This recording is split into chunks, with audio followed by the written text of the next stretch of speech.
어쨌든 간에 벌써 이제 선거가 한 달밖에 안 남아 한 달 남았어요. 가지고요. 양당 같은 경우에는 공천을 대부분 마무리하는 상황이고 이렇게 진행이 되고 있는데 선생님께서는 민주당과 국민의힘 공천 보면서 어떤 생각하고 계신지 궁금합니다. 그래도 이제 윤석열 거치고 이재명 정부 넘어오면서 가장 크게 부각된 게 효능감이거든요. 그러니까 많은 사람들이 인제 자포자기하고 좌절에 빠질 때는 '아 그놈이 그놈이야. 뭐 그게 그거야.' 인제 이런 정치적인 어떤 그 실망감의 이 표출이 더 많을 때가 있어요. 그때는 참 암담해요. 맞아요. 네. 근데 지금은 그게 아니라 '새 나라를 만든다.' 하는 이제 의기충천의 분위기가 딱 있는데 굉장히 단순하게 요약을 한다면 당세가 가장 크고 집권당이기도 한 민주당이 그전에 조국 당하고의 합당 과정 때문에 빚어진 여러 분란의 배경을 두고서도 굉장히 무리하지 않게 음. 공천 과정을 처리를 했다. 아. 그거는 일단 그 지자체장 후보들은 다 경선이라는 과정이 1인 1 표제 영향으로 뭐 크게 불만 제기하기 어렵게 만들어 놓은 게 있고요. 뭐 몇몇 군데 있지만 아니 그렇죠, 그거는 그렇죠. 다른 네. 거지.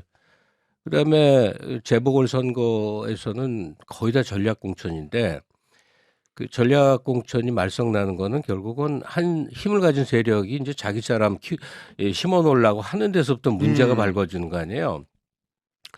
그런데 그런 얘기는 거의 없습니다, 지금 나오는 게. 그런 것 같아요. 예. 네. 좀 있다면 '아 대통령 눈치 너무 본 거 아니냐.' 뭐 그 정도인데 그건 뭐 사실은 어쩔 수 없는 거고.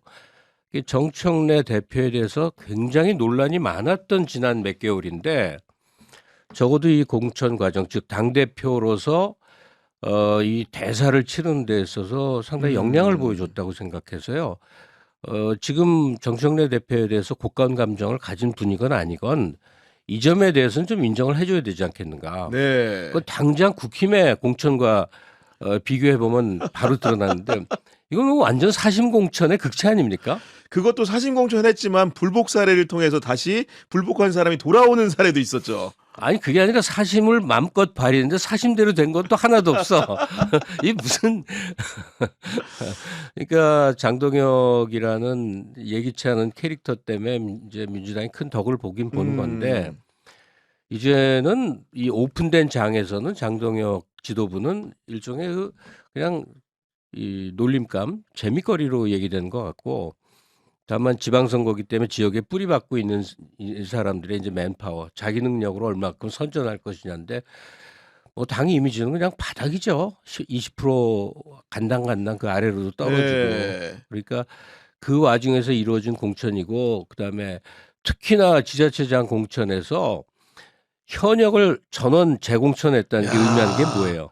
그게 윤석열 공천이거든요 사실 따져 예. 보면. 네. 내부에 아무런 역동성이 없다는 거 아니에요. 음. 예. 그동안 잘 못했다. 이건 바꿔야 된다. 이게 굉장히 펼쳐질 텐데 그게 아무 힘을 못 받고 그냥 한다는 거는 그나마 분란을 어떻게라도 닫기 위해서 그냥 현역이 하자 그러면 할 수 없이 딸려가. 뭐 잘랐는데 다시 데려와서 다시 재공천하고 우스꽝스러운 마음이 뭐야. 그래서 하여튼 민주당과 국힘당의 공천 자체는 굉장히 이 대비되어 보이는 측면이 네. 있습니다. 그리고 인제 광역단체장 선거 띄어서 보면은 서울이나 경기 같은 경우에는 민주당 같은 경우는 내부에서 치열하게 경쟁을 했지만 또 경쟁이 끝난 이후에는 화합된 모습을 우리 대중들에게 보여주면서 뭔가 안정감도 주는 느낌이 좀 있었어요. 그럼요. 사실 그 배경은 대통령이라는 큰 힘이 배경에 있어서 그래서 그런 면도 있고 네. 뭐 여당 프리미엄이 작용했기 때문에 이제 원활하게 돌아가는 면도 있어요. 그럼에도 불구하고 지금 서울하고 부산만 예를 드셨잖아요. 네. 이 두 군데만 본다 하더라도 우리가 상당히 그 뭐라 그럴까 새로운 희망을 가질 수 있는 그런 후보를 내세운 거예요. 오세훈하고 당장 대비하고 박형준하고 대비해 보면 음. 서울을 그래 성수동처럼 정말 전 세계인들이 찾아와서 감탄하면서 '우리도 저러고 싶어.' 이렇게 만들 수 있지 않아 하는 그 어떤 희망을 주는 거. 물론 그 떨어진 그 미스터 박도 잘하겠지만 서울 디자인, 서울 리모델링에 대한 이 어떤 그것에 있어서는 조금 부족했던 측면이 있는데 네. 하여튼 정원호 후보에 대한 기대감은 상당히 크고요. 음. 연설을 그렇게 못하는데도 그거는 좀 약간 부족한 점이죠. 토론- 네. 토론장에 보면 이렇게 어린이가 나와 있는 것 같고 저쪽은 능글능글하고 뭐 그것도 좀 신선해 보여요. 그다음에 전재수가 가지고 있는 상징성은 부산이 아니라 그러니까 우리 나라의 앞날에 대한 큰 포석이거든요. 근데 그걸 부산을 배경으로 이뤄내겠다고 하니 부산 시민들 입장에서는 얼마나 좋겠냐 이거예요.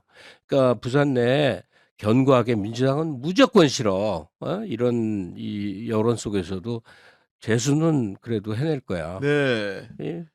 이 항만 도시인데 이 항만 수도로 만들어서 북극항이 개막되는 시대에 인프라를 깔아놔서 이 항만 물류가 도는 곳에 아예 중심지가 되겠다. 지금 그거 아니에요? 그리고 그 꿈대로만 돼 간다면 우리나라가 이제 지금 우리 지금 시험대에 놓여 있잖아요. 중견 국가로서 국제사회에 뭐 독자적 목소리를 냈을 때 어떠냐. 일단 이스라엘에 대해서 대통령 한마디 낸 게 이렇게 여파가 큰 거 한번 보세요. 국내외적으로 다. 네. 국제적으로. 그러니까 네. 중견 국가에 대한 그 전 세계적인 기대 심리가 사우스 코리아는 그럴 만한 나라야라는 게 있거든요. 또 국내적으로도 뭐 쿠팡에 대해서 말 같지도 않은 공화당 의원들 질타 나왔을 때 우리 의원 명의로 당당하게. 네, 네. 반격도 하고 이 국가 위상이 달라지는데 그 중심점으로 부산을 만들겠습니다 하는 전재수 후보의 그 목소리가 상당히 그 울림을 줘요. 기대하는. 그러니까 적어도 부산의 변화와 그와 연동된 한국 사회의 한 단계 진전을 기대하는 사람들에게 전재수 뽑아줘야지 하는 건 굉장히 희망적일 것 같아요. 야, 그런 말씀 듣다 보니까 선거와 공천이라는 건 늘 이제 시대 정신을 뒤따라서 하는 거기 때문에 지금 이 순간 선거를 목전에 앞둔 지금 상황에서 가장 중요한 기준이라는 것도 좀 있을까요, 선생님? 공천 기준이라는 게 어떤 사람을 후보로 뽑느냐 하는 거잖아요. 근데 이제 그 국회의원 선거 때와는 좀 다른데 하여튼 어떤 사람이 후보자가 되어야 마땅하느냐가 상당히 이제 다원화됐잖아요. 과거에는 일단 군에서 쫙 절반 깔아놓고 그렇죠. 그다음에 고위직을 역위한 사람 있잖아요. 장차관들, 그다음에 이 권력기관들, 검찰이나 국정원이나 또는 뭐 하여튼 이런 권력기관 경찰 이런 출신자들이 다음을 깎고 거기에 플러스 명망가 일부 이게 대체적인 이제 공천 과정이고 야당은 거기에 비해서는 총재 쫓아다니는 사람들 총재 곁에서 어떻게 바글바글 모여서 주로 이제 순댓국밥집 아니면 돼지족발집 같은 데서 바글바글 하면서 울분을 토하면서 한 시절을 보낸 사람들 중에 일부가 되고 이제 이런 구도가 확 넓혀졌어요. 그리고 민주당은 이제 주류정당 체험 1번을 획득한 지가 세 번째 선거더라고. 그 1번이라는 건 그 나라의 이제 중심 세력. 그렇습니다. 주류라는 의미인데 민주당도 그래도 많이 변했죠. 이제는 투쟁하여 뭐 개혁하세 뭐 이거보다는 현실적 법안을 내는 것이 더 가치를 발휘하는 그쪽으로 바뀌었어요. 그래서 바뀐 환경에 적합한 이제 후보들을 잘 선별해 내야 된다. 근데 이건 요번에 그렇게 됐다는 뜻은 아니에요. 앞으로 과제가 그렇게 되겠죠. 네. 근데 후보자의 뭐 자질하면은 흔히들 얘기하는 뭐 이렇게 신원섭한 이런 얘기도 하는데 실제로 정치인은 기본적인 덕목 중에 하나가 이제 말을 잘하는 것도 중요하기는 한데 그 와중에 실력이 뛰어남에도 불구하고 말이 뒤따르지 못하는 아까 말씀하셨던 그런 사례들도 있는데 좀 어떤 그 분별하는 구조 속에서 누구를 선택해야 될지 좀 고민하는 분들도 있을 것 같아요. 뭐 정치 지망생들은 다 알겠지만 과거에 비해서 옛날에 웅변하면 막 피를 토했잖아요. 그거 안 통하잖아요. 네. 그러니까 말을 못하는 듯이 떠듬떠듬해도 그 진정이 전달이 되면 굉장히 좋은 평가를 받아요. 그 대표 사례가 있어요. 김용남. 늘 더듬 말하잖아요. 그리고 약간 말과 말 사이가 좀 길어요. 해보면. 네. 네. 근데 엄청 인기 있거든. 그러니까 말을 잘한다는 게 이제 개념이 바뀐 거야. 이건 수준이 높아져서 그런 거죠. 어떤 사람의 수준이 듣는 사람의 유권자의 수준이 높아진 거죠.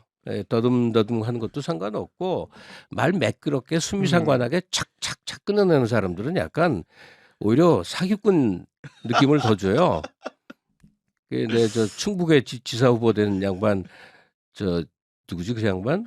그 국민의힘에서 말씀하시는 거예요? 예. 아니 민주당에서 이번에 아, 그 신용환. 네. 신영환 씨한테 너무 잘하시면 그 사기꾼 취급받으니까 아, 언변이 너무 좋아도 문제다 이게. 너무 잘하시지 말라고 조언하셨구나. 예. 얘기를 한 적이 있었는데 하여튼 그렇습니다. 지금 그 출신자들 그리고 그 요번 선거에서 이제 특징 중에 하나 눈에 보이는 거는 넘어온 사람들. 아, 예, 보수 계열에서 민주당 쪽으로 이제 넘어온 사람들이 갖고 있는 평가와 판단인데 물론 굉장히 양질의 사람들만 일부 넘어왔어요. 근데 앞으로 이제 후반부에 얘기하겠지만 난 국힘은 이 보수 3당 체제로 갈 거라고 그건 아주 필사적 필히 그렇게 갈 수밖에 없다고 보거든요. 그중에 많은 이탈자들이 민주당을 찾을 때 이제 민주당이 그들을 끌어안아야 되는데 이제 분명히 과거가 파묘되면서 뭐 이런 걸 데려왔어 이제 이럴 텐데 그걸 참아내는 민주당의 또 이 저력 이런 것도 필요하고요.